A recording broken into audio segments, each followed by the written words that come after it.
జై శ్రీమన్నారాయణ. నేను మీ icon astrologer Gattupalli Suresh Babu.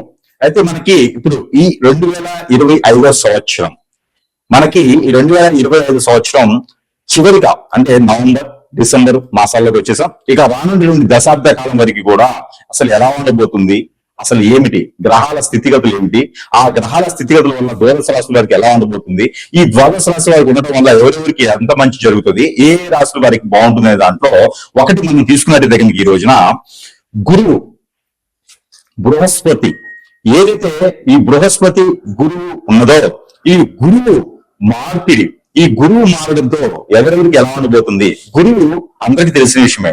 ప్రతి 14 నెలల నుంచి 16 నెలలు 17 నెలల లోపున గురువు మార్పిడి జరుగుతూ ఉంటుంది. స్థల మార్పిడి అనేది ప్రతి సంవత్సరంలో ఒకసారి మనం చూసినప్పుడు సంవత్సరాల్లో ఒకసారి గురువు అనేది మారుతూ ఉంటాడు. అలానే ఇప్పుడు 2025 సంవత్సరం మే నెలలో గురువు మార్పిడి జరిగింది. ఎక్కడి నుంచి? వృషభ రాశి నుంచి మిథున రాశికి. అయితే మిథున రాశిలో మార్పిడి జరిగినప్పటికీ తను ఒకే దగ్గర అలానే స్థిరంగా ఉండకుండా వెనక్కి ముందుకి, ఒక స్థానం ముందుకి ఒక స్థానం వెనక్కి అలా వస్తూ ఉంటాడు. అలాగా పరిగణన తీసుకున్నట్టయితే గనక ఇప్పుడు మనకి అక్టోబర్ 18వ తారీఖున ఈ గురువు ఏదైతే బృహస్పతి ఉందో ఇతను కర్కాటక రాశిలో సంచరించడం మొదలవుతుంది. ఈ కర్కాటక రాశిలో ఎన్ని రోజులు ఉంటారా అంటే 45 రోజులు ఉంటాడు. మళ్ళీ డిసెంబర్ 5, 2020 సంవత్సరం వరకు కూడా ఈ కర్కాటక రాశిలోనే సంచరిస్తూ ఉంటారు. దీని వలన ఈ కర్కాటక రాశిలో సంచరించేటువంటి నెల ఈ ఒక 40 రోజుల సమస్య కాదు కదా. ఈ 40 రోజులతో బేస్ చేసుకొని రానటువంటి కాలం మొత్తం కూడా మనకి రానటువంటి 2025 సంవత్సరం వరకు కూడా గురి యొక్క సంచారం వలన ఎప్పుడెప్పుడు ఏ గ్రహం వలన మనకి ఈ గ్రహాల మార్పిడి వలన ముందు ముఖ్యంగా గురువు మారడం ద్వారా ఏ రాశి వారికి ఎలా ఉండబోతుంది, వారి జీవితంలో ఎలాంటివి కొనసాగుతాయి అనేది ఒకసారి మనం పరిశీలన తీసుకున్నట్టయితే కనుక ముందుగా అలానే మనం అనుకున్నట్టుగా ఈ రాశి వారు అయితే కనుక వారు అనుకున్నటువంటి దానికి అన్ని కూడా కొనసాగాలంటే కూడా పరిహారాలు ముఖ్యంగా అవసరం కదా. ప్రతి ఒక్కరికి కూడా ముఖ్యంగా పరిహారాలు అనేది చాలా అవసరం.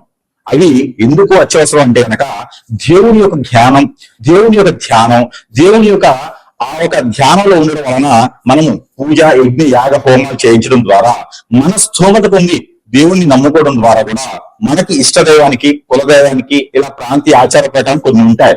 అవి కూడా మనం చేసినట్టయితే కనుక ఖచ్చితంగా ఆ పరిహారాలకు నిమిత్తం చేసుకుంటే ఆ గురువు కాదు, గురువు నీచంలో ఉన్నా, గురువు ఎట్లా ఉన్నా కూడా వర్తనంలో ఉన్న మన మీద గురువు యొక్క అశుభ దృష్టి కొంతమేర తగ్గినా కూడా 360 డిగ్రీ నుంచి 10,030 డిగ్రీలు వచ్చినా కూడా ఆ గురువు వలన తగ్గుతుంది. అలాంటి సందర్భంలో కూడా మనం ఇబ్బంది పడకుండా అంటే పరిహారాలు కూడా చాలా ఇంపార్టెంట్ అయిన విషయం. కాబట్టి ఈ యొక్క రాశి వారు కనుక ఖచ్చితంగా గురువుకు సంబంధించిన పరిహారం చేసుకున్నట్లయితే ఇక మీకు ఆ గురువుకు సంబంధించిన అదృష్టం ఖచ్చితంగా ఉంటుంది. దాంట్లో ముఖ్యంగా ఈ రాశి వారి కనుక ఎల్లో సఫేడ్ అంటే కనక పుష్యరాగం అని ఒక స్టోన్ ఉంటుంది. మీ అందరికి మాక్సిమం తెలుసుంటుంది. కనక పుష్యరాగం అని ఉంటుంది. ఒక్కొక్క రాశి వారిలో అంటే శుక్రుడు కొంచెం బాగా యోగిస్తున్నాడు కానీ గురువు ఒకటి తక్కువ ఉంది అనుకుంటే గనక వాళ్ళకి వైట్ సఫేర్ అని ఉంటుంది. అంటే కనక పుష్యరాగం ఎలానో వైట్ సఫేర్ అంటే తెల్ల పుష్యరాగం అని ఉంటుంది. దాంట్లో చంద్రుడు, శుక్రుడు, అలానే గురువు, బృహస్పతి వీళ్ళందరూ కూడా దాంట్లో కలిసి వస్తుంది. కాబట్టి ఎక్కువగా వైట్ సఫేర్ పెట్టుకోవాల్సినటువంటి రాశులు కొన్ని ఉంటాయి. అందులో మీరు పర్సనల్ హారోస్కోప్ తీసుకోవాల్సి వస్తుంది. అయితే ముఖ్యంగా ఈ వైట్ సఫేర్ అయితే ఈ రాశి వారికి అత్యద్భుతంగా పనికొస్తుంది.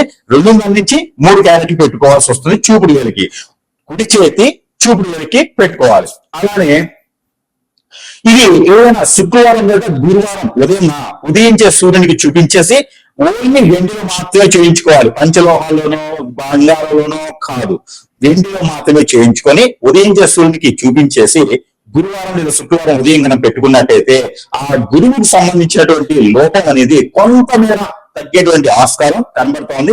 ఆ గురువు ఏమేమి పనులు చేస్తాడో ఆ మీద చేసేటువంటి ఆస్కారం, అవకాశం అయితే ఖచ్చితంగా ఉంటాయి.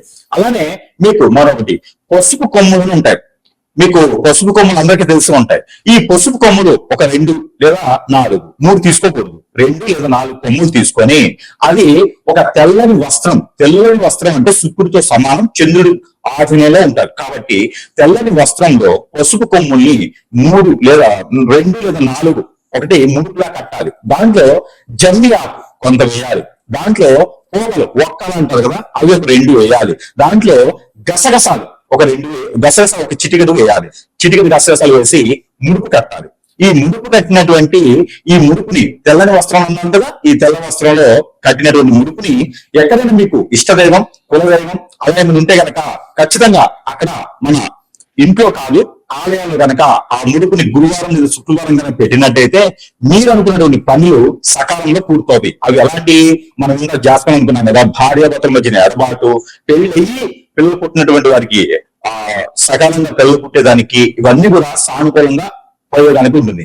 మొదటి రెమెడీ ఏంటంటే ఈ పసుపు ఒక చిటికెడు, గంధం ఒక చిటికెడు, అలానే విభూతి ఒక చిటికెడు, అలానే మనకి ఇంట్లో పట్టం వేసుకుంటాం ముగ్గు అంటారు, ఆ ముగ్గు ఒక చిటికెడు, మాము అని దొరుకుతుంది. లేదంటే ఈ రోజు చాక్ పీస్ అని ఉంటది. ఈ చాక్ పీస్ ఒక ఒక లైడి అంటే చాక్ పీస్ వచ్చేసి ఒక పీస్ అనమాట, అంటే ఒక ముక్క చాక్ పీస్ ఒక ముక్క. ఇవన్నీ కూడా మీరు తీసుకొని పసుపు కలర్ క్లాత్ అంటే ఎల్లో కలర్ క్లాత్ లో కనుక ఒక బ్లౌజ్ పీస్ అయినా సరే మీరు దాంట్లో కట్టాలి. అలానే ఒక 11 రూపాయల కాయిన్స్, 5 రూపాయల కాయిన్స్, 10 రూపీస్ కాయిన్స్ ఏదైనా పర్లేదు, 11 రూపీస్ కాయిన్స్ కూడా దాంట్లో వేసి కట్టాలి. దాంట్లో కరివేపాకు ఉంటుంది, మనకి ఇళ్లలో అందరూ తెలిసింది కరివేపాకు కూడా దాంట్లో వేసి కట్టాలి. ఈ కరివేపాకు కూడా కనుకుండా ఇంకా కూడా మీకు ఈ యొక్క గురువుకి సంబంధించినటువంటి ఏంటంటే కదా, గురువుకి చాలా ఇష్టమైనది ఈ యొక్క అందరూ అనుకుంటారు గురువుకి సంబంధించిన ఇష్టమైనది అంటే శనగలు, గుడ్డిళ్ళు, పెసలు అనుకుంటారు. కాదు, గురువుకు సంబంధించినటువంటిది ఏంటంటే కనుక బఠానీలు.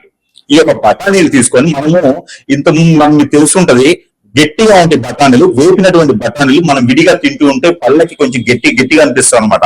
అలాంటి బఠానీలు తీసుకుంటే గురువుకి చాలా ఇష్టమైనటువంటి ఆహారం బఠానీలు. కాబట్టి ఆ బఠానీలు ఒక దోచెడు అంటే ఒక 20 గ్రాముల నుంచి 50 గ్రాముల బఠానీలు కూడా తీసుకొని అదే ఒక తెల్లని వస్త్రం బ్లౌజ్ పీస్ తీసుకొని కట్టేసి ఆ ముడుపుని మన సింహద్వారానికి ముందు అలా కట్టాలి.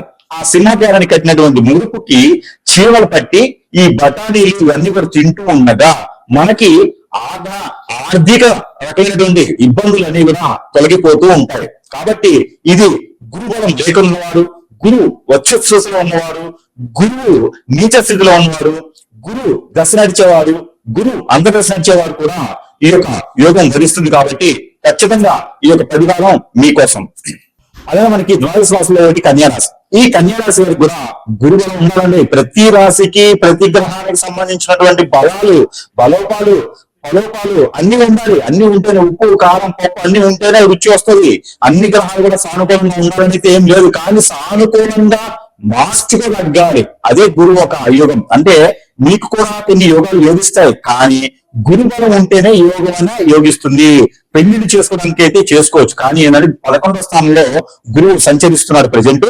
ఈ 11వ స్థానం నుంచి మళ్ళీ కూడా 10వ స్థానానికి వెళ్తాడు డిసెంబర్ 5వ తారీఖు తర్వాత. అదందరూ తెలిసిన విషయం ఇప్పుడు మనం మాట్లాడుకున్నాం. కాబట్టి ఈ యొక్క కన్యారాశి వారికి గురుబలం అనేది కొంత తగ్గుతుంది అని చెప్పొచ్చు, కానీ ఎలాంటి విషయాల్లో వీరికి లోపం ఉంటుంది అంటే కనుక ఏదైనా విద్య నేర్చుకోవాలన్నా, ఏదైనా ఉపాసన చేయాలన్నా, ఏదైనా సాధన చేయాలన్నా, ఏదైనా పోటీ పరీక్షల్లో బాగా రాయాలి, మంచి మార్కులు రావాలంటే కూడా మైండ్ మందబుద్ధిగా ఉంటుంది. వారికి ఏం అర్థం అవ్వదు, ఏం చేయాలో తెలియదు, ఏం చదవాలో అర్థం కాదు.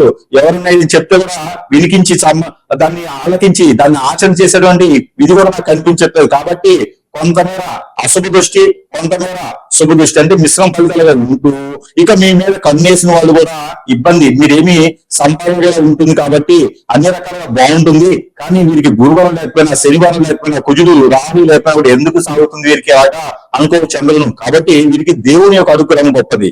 అంటే గ్రహాల అనుగ్రహం కాదు, దేవుని యొక్క అనుగ్రహం గొప్పది. కాబట్టి ఆ దేవుడు ఎలా డిసైడ్ చేస్తాడో అలా నడుస్తూ ఉంటది. అలానే మనకి గురు బలం ఒకటి కావాలి. అంటే గురువు 11వ స్థానం 11వ స్థానంలో 10వ స్థానం ఉంటున్నారు. కాబట్టి పెళ్లి అనేది మీకు అంతగా యోగించదు. అయితే పెళ్లి కన్నా కూడా మీకు డబ్బు ఆదాయం ఇచ్చే వనరులు మీకు సృష్టించబడతాయి. మీకు నేను చెప్పాల్సింది ఒకటే, మీరు తీసుకోవాల్సిన ప్రికాషన్స్ ఒకటే, ఎదుటి వాళ్ళని నమ్మకండి, నమ్మి మోసపోకండి. కాబట్టి ఈ యొక్క రాశి వారికి రానటువంటి కాలంలో గురువు కర్కాటకలో ఉన్నా, గురువు మిథునంలో ఉన్నా ఇంకా కూడా 1 year పాటు ఉంటారు. కర్కాటకలో కానీ మిథులో కానీ. కర్కాటకలో అయితే మనకి డిసెంబర్ 5వ తారీఖు వరకు ఉంటాడు.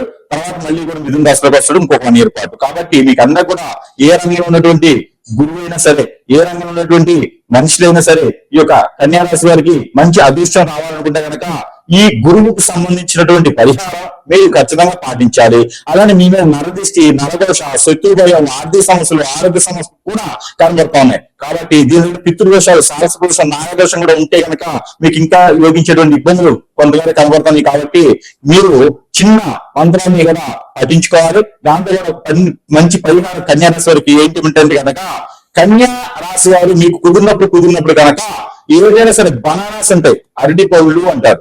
ఈ అరటి పళ్ళు ఒక 12 తీసుకొని ఒక ముగ్గురికి మినిమం 3 లేదా 6 తలా ఒక 2 కనుక మీరు అడుక్కునే వారికి ఇచ్చినట్టయితే కనుక ఇది ప్రతిరోజు చేయొచ్చు, మీకు కుదిరినప్పుడు చేయొచ్చు. ఇలా ఇచ్చినట్టయితే కనుక మీకు ఉన్నటువంటి ఆ గురువు సంబంధించినటువంటి అశుభ దృష్టి శుభ దృష్టిగా ఉంటుంది. ఇంకా రెమెడీ ఉంటుంది, అది కూడా మీరు పాటించేసి అదృష్టవంతులు అవ్వచ్చు. ఆ గురువు సంబంధించినటువంటి విద్య మీకేం ఇబ్బంది లేదు, ఆయన ఇక్కడ ఉన్న మీకు ప్రాబ్లం లేదు ఇలాంటి పరిహారం చేస్తే. ఇక లేదు గురువు గారు మాకు అసలు ఏం అర్థం కావట్లేదు, గురువు శుక్రుడు శని అన్ని బాగానే ఉన్నాయి కానీ మాకేం జరగట్లేదు అంటే ఖచ్చితంగా తస్మా జాగ్రత్తగా ఉండాలి. ఇక్కడ ఏదైనా మీకు తెలిసినటువంటి శత్రువులు, మీకు తెలియని శత్రువులు మీ మీద ఏదైనా చేయించవచ్చు. ఖచ్చితంగా మీ సమీపంలో ఉన్నటువంటి గురువు దగ్గరికి వెళ్తే కనుక మీకు పరిష్కార మార్గం అనేది చూపించబడుతుంది. కాబట్టి ఈ యొక్క పరిహారం చేసుకొని కొంతమైన అదృష్టవంతులయ్యేదానికి ఆస్కారం ఉంటుంది.